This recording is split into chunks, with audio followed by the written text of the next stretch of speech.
Tournez retourne, nous sommes de retour pour parler de The Last of Us par HBO. Alors comme prévu, j'ai pu profiter de cet épisode tranquillou, bilou sur le canapé de bon matin. Un épisode donc plutôt agréable à suivre pour cette semaine. Est-ce que cet épisode 2 va encore plus diviser la communauté gaming qui a fait le jeu donc, qui ne va pas supporter le trop de différence par rapport au jeu? Est-ce que ça va trop diviser la commu du jeu? Cet épisode 2, il y a moyen. Au vu de ce qui s'y passe, moi personnellement, la seule chose qui m'a dérangé, c'est la fin. Le Capitole, quand il rentre dedans, tu sens qu'il y a quelque chose qui peut se passer de très intéressant.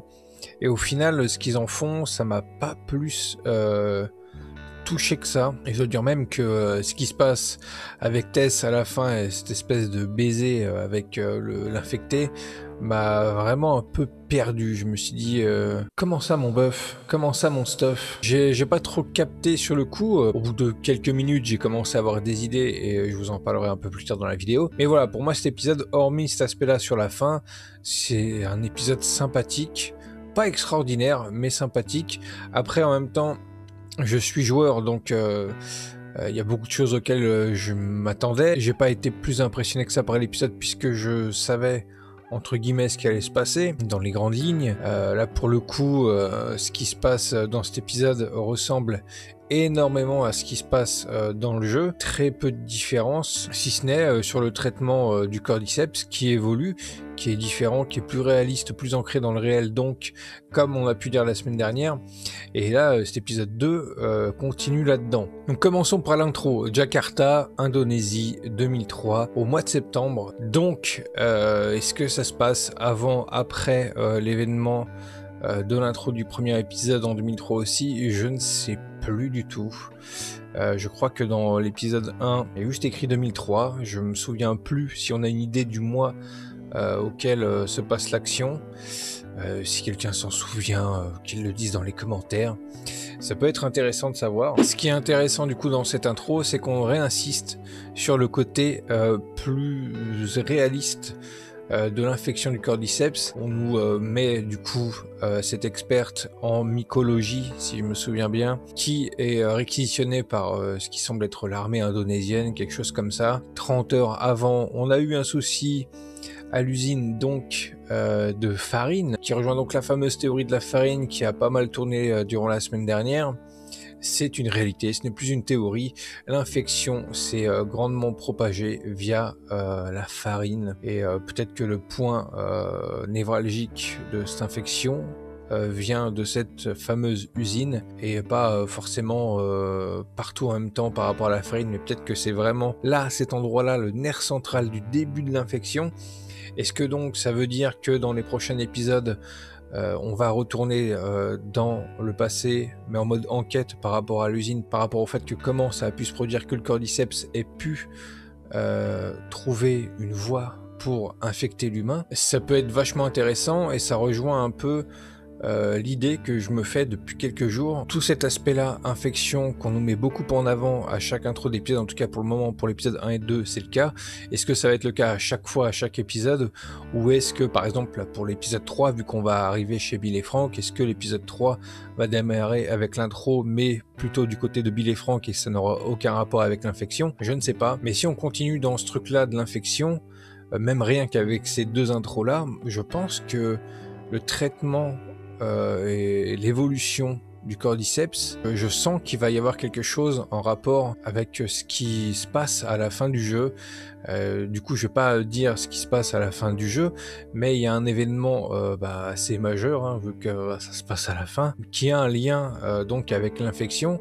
Est-ce que du coup, ce truc-là assez inédit dans la série va rejoindre cette action à la fin du jeu et créer un lien qui fait que les événements vont peut-être pas se passer différemment, mais que moralement et que en tout cas scénaristiquement, ça aura plus d'impact. Pour moi, je pense qu'il va y avoir quelque chose comme ça à exploiter, que donc Craig Mazin et Neil Druckmann ont pu exploiter pour faire quelque chose d'un peu différent pour la fin de la série par rapport au jeu. Moi je dis pourquoi pas, ça m'intéresse beaucoup que ce truc-là soit développé encore plus.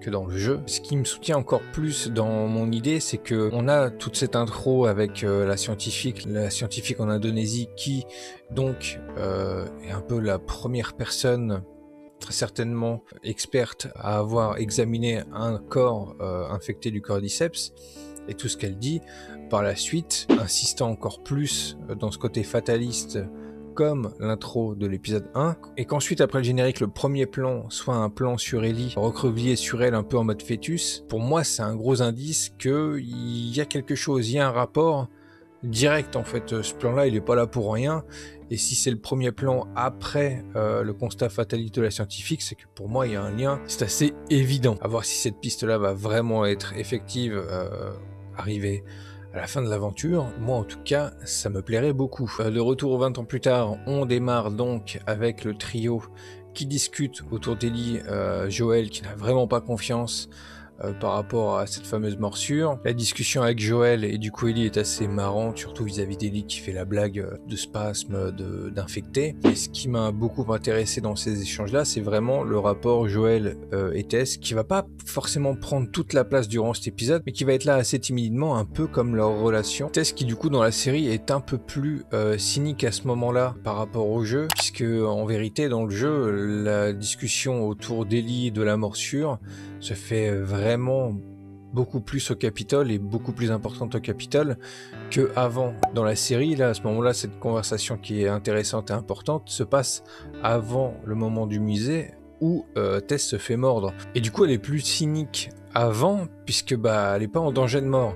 Quand elle arrive au Capitole, elle stresse, elle cherche vraiment à savoir où est-ce qu'il faut aller plus à l'ouest, comme dans le jeu. Avant qu'elle se fasse mordre, elle s'en foutait un peu. Genre, elle était beaucoup plus cynique. Limite, elle disait bon, on la livre, on s'en bat les couilles et on se casse. Vu qu'elle sait qu'elle va mourir, elle veut que ce qui se passe, cette mission, soit plus importante que ça. Elle veut pas seulement que Joël livre le bazar et se casse, elle veut vraiment qu'il y ait un résultat par rapport au possible fait que Ellie puisse apporter une solution par rapport à l'infection du cordyceps. Et encore une fois, ça marque encore plus l'intro. La scientifique est ultra fataliste, mais en même temps, dans les 20 ans plus tard, on te met en scène une gamine qui est immunisée, qui doit aller à l'ouest des États-Unis pour rejoindre une équipe des Lucioles qui ont des médecins et qui veulent trouver un antidote, un vaccin. Le rapprochement il est fait là, et donc du coup Tess est très attachée à tout ça, puisque comme dans le jeu, la relation qu'elle a avec Joël est assez spéciale. C'est des gens pas bien, elle le dit même dans la série à Ellie au début, on n'est pas des gens bien. La fameuse phrase « Save who you can save », qui du coup était dans le trailer et là est reprise à la fin de l'épisode. Donc du coup la conversation avec le trio est intéressante, surtout vis-à-vis de Tess. Donc on a zappé toute la partie de la nuit quand ils sortent de la zone de Boston. Normalement dans le jeu vidéo, la nuit tu la vis et tu rencontres pour la première fois les claqueurs. Tu dois descendre ou monter un peu des deux un bâtiment pour ensuite traverser une rue et arriver au musée. Vous le savez, toutes les actions, toutes les scènes de gameplay en mode action du jeu, ils ont fait le choix de ne pas tout mettre dans la série. Donc voilà, on a zappé cette scène pour marquer plus la scène du musée avec les claqueurs, l'introduction de ces infectés-là au musée. Mais avant d'arriver au musée, il y a ce fameux truc de faire un détour ou passer par le raccourci, donc le raccourci par le musée, ou le détour par un autre chemin. Ils choisissent d'abord le détour, et arrivé quasiment au bout, en fait ils se rendent compte que ce fameux détour mène à une horde d'infectés. Et on a cette fameuse explication de Tess par rapport au cordyceps, par rapport à la détection. Elle explique donc qu'il y a une espèce de connexion entre les infectés, et que si un infecté te repère, si le cordyceps te repère par un infecté, il en informe les autres, ce qui fait que tu peux te retrouver chargé par toute une horde assez rapidement. Et donc ça donne du crédit à l'adaptation du gameplay du jeu dans la série. Dans le jeu, quand tu te fais voir par un infecté, tous les infectés autour t'ont détecté. Et du coup, pour retransmettre ça dans la série, cette explication-là, je trouve qu'elle est vachement intéressante, vachement intelligente. et servira donc plus tard à la fin de l'épisode avec le Capitole. Sur le chemin aussi, avant d'arriver à ce moment-là, j'ai bien aimé le fait que par exemple Joël déplace une étagère pour ouvrir la porte, ce qui fait penser à des actions, on va dire entre guillemets iconiques des jeux Naughty Dog, que ce soit Last of Us ou Uncharted. J'aime aussi ce moment-là où du coup Joël aide Tess à passer une hauteur du coup en prenant son pied et en la soulevant. Et du coup c'est des petits clins d'œil au gameplay que moi j'apprécie, je les trouve pas forcés puisque ça sert à avancer dans l'histoire de l'épisode. J'ai bien aimé aussi la ref au fait que Ellie ne sache pas nager quand ils sont en bas de l'hôtel. Du coup, revenons au fameux détour qui les mène à une horde, donc ils décident de prendre le raccourci. Et le raccourci, c'est le musée. J'ai bien aimé la tension qu'il y a eu durant cette scène, avant que ça parte en couille avec les deux claqueurs. J'ai trouvé que la tension montait assez sympathiquement. J'aurais aimé qu'il y ait aussi des runners avec eux. J'ai bien aimé le fait que Joël, sans pouvoir parler, explique à Ellie que les claqueurs ne voient pas et ne font qu'entendre. J'ai trouvé ça très bien vu. Ce que j'ai bien aimé aussi, c'est quelques petits moments où tu vois Joël donc jouer avec les claqueurs pour pas se faire voir, ce qui nous offre du coup la vision des claqueurs. On les voit plus en détail que par rapport au début où on les voit à peine, ils sont dans l'ombre. Au moment où ça part en sucette, tu les vois plus en détail, notamment du coup dans ces moments-là où Joël joue avec le silence et où tu les vois donc plus en détail de plus près. J'ai trouvé ça très bien vu, je les trouve assez réussis les claqueurs. Peut-être que les gens vont dire que c'est un peu kitsch, que ça se voit que c'est un vrai mec qui porte une espèce de perruque infectée. J'ai envie de dire, si le truc serait réel, tu verrais pareil, un humain, mais avec une espèce de tête à moitié éclatée, avec du champignon dessus, quoi. Moi, je les trouve assez réussis, ces claqueurs. Tu ressens bien que c'est pas full CGI. Il y a peut-être juste une scène, à un moment donné, où le claqueur fait des mouvements un peu bizarres qui font que t'y crois pas forcément, mais dans la majorité du temps, moi, je les ai trouvés assez convaincants. Comme je disais un peu plus tôt, ça aurait été sympathique qu'il y ait quelques runners en plus dans le tas pour vraiment faire pas mal d'actions. Là, le truc, c'est qu'ils sont deux. Il y en a un pour Ellie et Joël, un pour Tess. Dans le jeu vidéo, ils sont beaucoup. Enfin, tu traverses le musée. Je crois qu'il y a plus d'un claqueur et après, par la suite, on combat plusieurs runners avant donc de sortir du musée et de passer à travers l'immeuble pour ensuite descendre dans la rue et arriver au Capitole. J'ai trouvé l'action au musée assez sympathique. J'aurais vraiment plus kiffé si la montée crescendo de tension aurait duré un peu plus longtemps avant que ça pète et que Joël et Tess auraient su un peu mieux se défendre. C'est vrai que là... quand ça pète, il tire un peu n'importe comment, alors que juste avant, Joël dit à Ellie qu'il a tué plein d'infectés. Dans le premier épisode, Marilyn dit je sais de quoi vous êtes capable. Tu sens que ces deux personnages-là, ils ont tué pas mal d'infectés, qu'ils ont pas mal été en dehors de Boston et du coup qu'ils savent comment se défendre face à n'importe quel infecté. Et là, en fait, quand ça pète, ils tirent un peu partout dans le bide. C'est vraiment que sur la fin de l'action que là, Joël se met à tirer sur la tête des claqueurs. C'est un peu dommage. J'aurais préféré que la scène d'action soit moins brouillon au niveau des tirs, peut-être plus rapide, que avoir eu... alors je dis pas que la scène a été ultra rallongée, je dis juste que qui tire un peu n'importe comment au début, c'est pas ouf. Ils sortent du musée, j'ai bien aimé l'échange qu'il y a eu entre Tess et Joël juste après, parce que tu sens qu'il y a quand même une tension entre les deux. En tant que joueur, tu devines tout de suite que c'est parce que Tess s'est fait mordre, mais en tant que personne qui n'a pas fait le jeu, je pense que c'est tout aussi intéressant, puisque tu sens que le duo Joël et Tess ne s'entend pas forcément ultra bien tout le temps. Ils ont des petits conflits et là c'en est un petit. On a ce plan sympathique où tu vois Ellie et Joël de dos face au Capitole. J'ai bien aimé ce plan là puisqu'il fait écho à un plan quasiment à l'identique du jeu vidéo. Du coup après c'est la descente et l'arrivée au Capitole. Finalement cet épisode-là, bien qu'il fasse 52 minutes, les actions se passent assez rapidement. Bon, vous me direz, même les 1h20 du premier épisode se passent assez rapidement, ils passent comme une lettre à la poste. Là, celui-là encore plus. Arrivé devant le Capitole, c'est un peu comme dans le jeu, tombe sur des corps, mais cette fois-ci à l'extérieur et pas tout de suite à l'intérieur.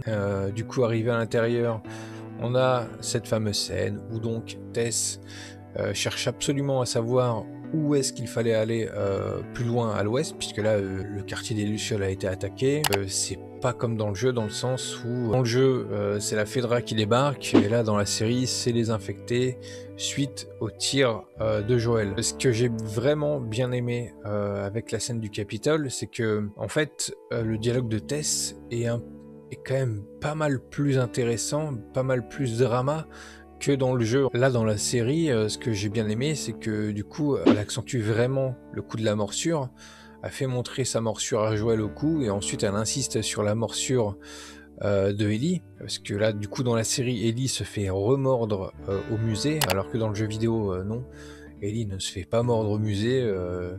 Tess refait juste montrer la morsure qui date de 3 semaines, et ce qui du coup est encore plus impactant, c'est que ça fait quelques heures que Tess s'est fait mordre. C'est pareil aussi pour Ellie, et a fait bien montrer à Joel, regarde la différence de propagation par la morsure entre moi et Ellie. Tu vois que Tess a commencé à limite à gangréner, c'est vraiment horrible, tandis que Ellie, c'est limite, il n'y a plus rien quoi.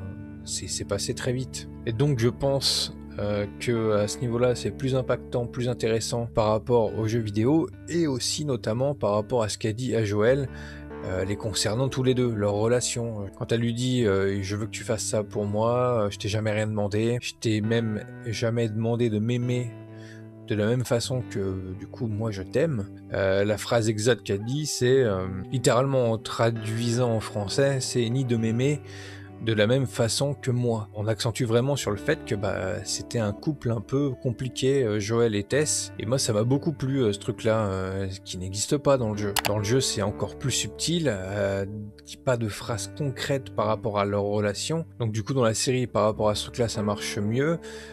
Mais vis-à-vis du côté de Joel, je suis pas convaincu de ouf. Je m'attendais vraiment à une toute autre réaction de la part de Joel de la série. Je m'attendais à ce qu'il soit un peu plus émotif, et pour le coup la personne qui est plus émotive c'est Ellie et pas Joel.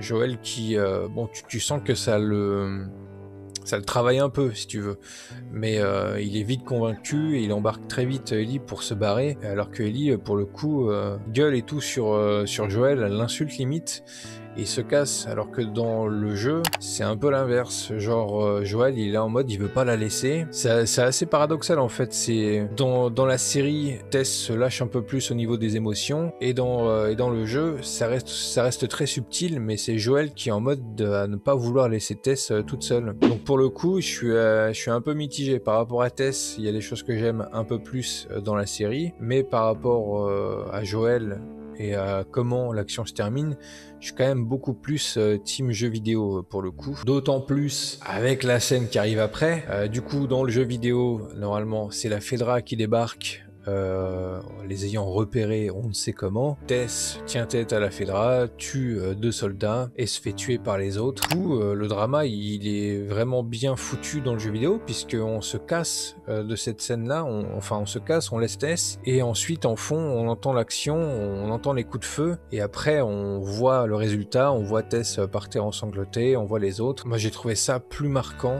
que là dans la série. Là dans la série, c'est vraiment bizarre. Alors moi ce que j'ai aimé, c'est que du coup on met en pratique ce que en théorie Tess dit plutôt à Ellie par rapport au système de détection de liens du cordyceps, puisque durant les conversations et à un moment donné il y a un infecté qui se met en route, et que donc Joel sort son flingue et le tue, et quand l'infecté est au sol, on a des tiges du cordyceps qui viennent sur la main de l'infecté. Et du coup là tu comprends que l'information a été captée par le cordyceps et l'a retransmis aux infectés autour, et donc à la horde du fameux détour qu'ils n'ont pas pris. Du coup c'est une horde qui vient, et pas des soldats de la Fedra, une horde assez balèze, hein. Du coup c'était assez cool de voir autant d'infectés arriver au Capitole, et la scène est vraiment bien foutue. Tu vois des infectés débarquer, et vu que Tess est infectée, ils s'en prennent pas à elle, et du coup elle recule, elle essaye d'allumer le feu comme dirait Johnny, du coup de foutre le feu au Capitole et de retarder cette fameuse horde, voire de la tuer, tandis que Ellie et Joel arrivent à fuir. Du coup, dans l'idée, moi à ce moment-là ça me plaît, mais ce qui se passe, c'est qu'à un moment donné, il y a un infecté qui voit Tess et qui se dit tiens, je vais aller lui faire un bisou. Comment ça, mon bœuf? Comment ça? L'infecté s'approche d'elle. Elle est figée, limite, elle se dit, ça va arriver. Tu sais pas ce qui va se passer, mais moi je sais ce qui va se passer. Et du coup, l'infecté s'approche d'elle, les pores de cordyceps qui sortent de la bouche, et ça va dans la bouche de Tess également. Et là, moi, en fait, ce que je comprends pas, c'est que Tess, elle est déjà infectée, en fait. Pourquoi est-ce que cet infecté-là, qui du coup est un rôdeur, qu'est-ce qu'il vient foutre devant Tess? Pourquoi est-ce qu'il l'embrasse? Pourquoi est-ce qu'il aggrave entre guillemets l'infection? Et après je me dis en fait c'est le système de transmission en fait. Quand tu prends l'intro 2003 avec la vieille dame là chez les voisins, quand tu vois la vieille pour la première fois en mode infecté, elle se relève, et ce que je pensais au début être une morsure, peut-être qu'en fait la vieille à ce moment-là mord entre guillemets, embrasse entre guillemets la bouche de la femme de son fils ou de sa fille. Est-ce que du coup ce baiser du cordyceps est la première façon d'infecter un humain? Quand un runner se jette sur quelqu'un, est-ce que c'est comme ça que ça se fait? Est-ce que ça s'attaque à la bouche directement? C'est un peu bizarre parce que de base il y a des morsures partout ailleurs, donc je comprends pas trop pourquoi on insiste sur la bouche à ce moment-là par rapport à Tess. Et en fait, après, je me dis, est-ce que c'est Craig Mazin ou Druckmann qui se sont dit dans leur tête, vu qu'ils n'ont pas pu se faire un baiser avant de se quitter, on va faire un infecté qui lui fait un espèce de baiser chelou, que ça fasse écho à ça. Je sais pas, hein, je suis perdu là. Qu'est-ce qui se passe? Ils essayent de trouver une explication assez cohérente, poétique même, limite, par rapport au baiser entre elle et Joël qui ne se fait pas, je sais pas. Mais en même temps, je me dis, est-ce que vraiment un baiser entre Joël et Tess, même si t'oublies le fait que ça aurait peut-être infecté Joël, est-ce que ça aurait été vraiment pertinent de faire en sorte que Tess puisse voler un baiser à Joël avant de lui dire adieu et de mourir pour lui, entre guillemets? Je sais pas trop si ça aurait été vraiment intéressant de faire ça. Je sais pas si par rapport à ce truc-là, le baiser de l'infecté, s'il y a un rapport. Du coup, si c'est vraiment ça, je suis un peu dubitatif là. Vraiment, tout l'épisode, je le trouve assez sympathique. Il est pas extraordinaire, mais il est sympa. Et encore, je dis ça parce que vu que j'ai joué au jeu, je m'attends à des choses, je sais plus ou moins ce qui va se passer. Mais en tant que spectateur qui n'a pas fait les jeux, j'imagine que ce second épisode est quand même un épisode assez lourd. Donc vraiment, moi, ce truc-là du baiser, c'est vraiment le truc qui m'a fait sortir de l'épisode. Mais ça m'a fait sortir de l'épisode à la fin de l'épisode, donc c'est très bien. Mais il va falloir expliquer. Il va falloir que Craig Mazin et Neil Druckmann, là dans la semaine, fassent un communiqué là, qui nous explique le bazar. En tout cas, pour moi, les seules explications à peu près crédibles par rapport à ce baiser, c'est vraiment le simple fait de l'infection, le simple fait que c'est le cordyceps qui dit bon, elle s'est fait mordre, mais elle est pas encore vraiment totalement cordycepsée, donc vas-y, embrasse-la et fout les 30 dans sa bouche et hop, c'est bon, c'est finito. Ou est-ce que c'est un peu plus poétique par rapport au baiser entre Tess et Joël qui n'a pas lieu, qui n'aura jamais lieu d'ailleurs? Est-ce que c'est l'un des deux? Est-ce que c'est les deux à la fois? Je ne sais pas. Est-ce que c'est totalement autre chose? Alors là, je ne sais encore moins. Vous, qu'est-ce que vous avez pensé de ce truc dans l'épisode? Je serais très curieux. Alors vraiment, faut vraiment y aller, hein. Si vous avez un avis tranché là-dessus, par rapport à ce baiser volé d'infecté, exprimez-vous, expliquez-moi. Et peut-être que vous avez compris un truc que moi je comprends pas. Je suis un peu teubé, hein. Je suis pas plus intelligent que vous, hein. Sachez-le, hein. Si vous en doutez, voilà. Là, on a un bel exemple. Je suis pas plus intelligent que vous, hein. Donc, si vous avez la solution, si vous pouvez éclairer ma lanterne, là, allez-y, hein, éclairez là. Y a pas de problème. Si c'est poétique, c'est pas très subtil, genre je sais pas, si vraiment c'est le truc poétique, je sais pas, peut-être qu'ils vont trouver les mots pour que je me dise ah oui, ouais, non, ça va. Mais s'ils trouvent pas les mots, je suis un peu non, je suis un peu une fausse sceptique là. Il y a un truc qui passe pas. Et encore plus si c'est de la simple infection, je comprends pas dans le sens où elle est déjà infectée en fait. Elle est déjà infectée puisque la horde quand il débarque dans le Capitole et qu'il galère à ouvrir le feu, qui a foutu 30 ans mon copain, il n'y a pas un seul infecté qui se jette sur elle. Donc c'est que ils savent qu'elle est infectée, ils s'en prennent pas à elle. Elle est infectée, donc si tu vas mordre ou rendre infecté un infecté, déjà infecté, ils s'infectent pas entre eux, ils sont déjà infectés. Est-ce que les rôdeurs ont quelque chose en plus des runners qui font que ils ont ce système-là d'embrasser les gens, je sais pas, de les infecter par un baiser, je ne sais pas. Mais en tout cas, vraiment, c'est le gros bémol pour moi de cet épisode, c'est l'incompréhension par rapport à cette scène-là. Comme je dis, c'est pas un épisode incroyable, c'est un épisode sympathique pour moi en tant que joueur. Encore une fois, en tant que personne qui n'a jamais fait les jeux, peut-être que c'est bien plus ouf que ça. À vous de me le dire en commentaire, ceux qui n'ont pas joué aux jeux vidéo. Dites-moi comment vous avez perçu cet épisode 2. J'ai vu là, avant de tourner la critique analyse, que l'épisode 2 est aussi bien noté que le premier, donc c'est qu'il y a quelque chose. Du coup, pour résumer, l'introduction à Jakarta est vraiment sympathique, tout ce côté-là scientifique, il est vraiment kiffant, j'espère qu'on en aura plus même, pourquoi pas, parce que là c'est vraiment le début. Est-ce qu'on va encore suivre cette dame-là pendant les débuts de l'apocalypse, après la Outbreak, peut-être, pourquoi pas, ou même pendant encore. Je ne sais pas, mais moi ça m'intéresserait moi de la suivre pour continuer là-dessus. Est-ce que cette personne-là va être finalement en relation, pourquoi pas, avec l'équipe des Lucioles que nos héros cherchent à rejoindre? Je tiens à préciser que ça n'existe pas dans le jeu, hein. C'est vraiment une hypothèse que je fais. Donc est-ce qu'on va continuer là-dessus avec des scènes 2003, voire un peu plus de 2003, pour suivre un peu cette étude autour du cordyceps, avant de tomber sur la perle rare qu'est Ellie, qui elle est immunisée? Ça peut être intéressant d'exploiter ça. Hormis cette intro là, du coup l'épisode est assez court en soi. Tu vois, le moment où ils doivent se décider s'ils prennent le raccourci et le détour, arriver sur un certain point du chemin de détour où ils voient la horde, t'as l'explication du système de détection des infectés, de hordes infectées de cordyceps par Tess, qui est très intéressant.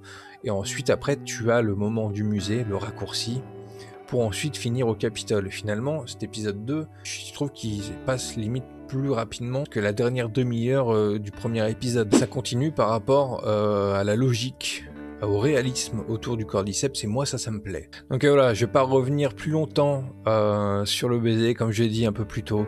N'hésitez pas à vous exprimer là-dessus. En résumé, pour moi, c'est un épisode sympathique, pas extraordinaire. Mais par rapport au cordyceps, par rapport à sa logique, par rapport au réalisme, moi ça me plaît, j'ai envie d'en voir plus.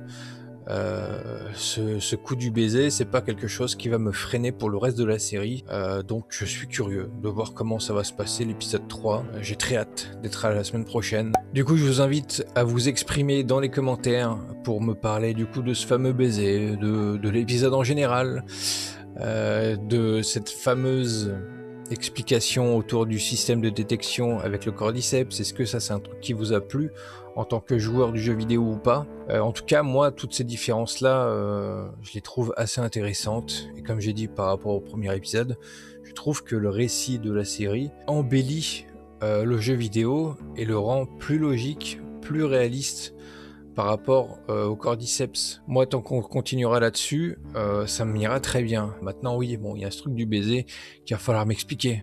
Ça casse pas la logique du cordyceps, donc peut-être que cette scène-là veut dire plus de choses que ce que je ne vois, donc à voir si on va avoir une explication durant la semaine. En tout cas, encore une fois, c'est pas quelque chose qui va me sortir de la série. Ça m'a sorti de l'épisode, comme j'ai dit, à la fin de l'épisode, donc tant mieux. Mais ça va pas me sortir complètement de la série pendant encore les 7 semaines à venir. Non, pas du tout. Donc voilà, on se retrouve donc ce soir, pour vous mardi, en live sur Twitch, pour reparler de cet épisode avec le Maître Grimm et Mordren et Jérémy. Et on se retrouve nous, ensemble, rien que nous, vous, moi, le chat, pour vendredi soir vers 21h, je lance le live. À 21h30, je lance l'épisode, on se remate l'épisode ensemble et on en reparle en direct pendant la diffusion du flux de cette séance Watch Time Amazon Prime sur la chaîne Twitch. Du coup voilà, rendez-vous vendredi, rendez-vous ce soir. On se retrouve aussi la semaine prochaine pour parler de l'épisode 3. L'épisode 3 qui, il y a un moyen que ça se fasse en réaction parce qu'il y a Bill et Frank et que l'épisode il est un peu plus long, si je me souviens bien. Celui-là, il fait un peu plus d'1 heure. Donc peut-être qu'il va y avoir une réaction dessus. Je ne sais pas, c'est possible, fortement possible. Quoi qu'il arrive, on se voit la semaine prochaine pour parler de l'épisode 3. Ciao!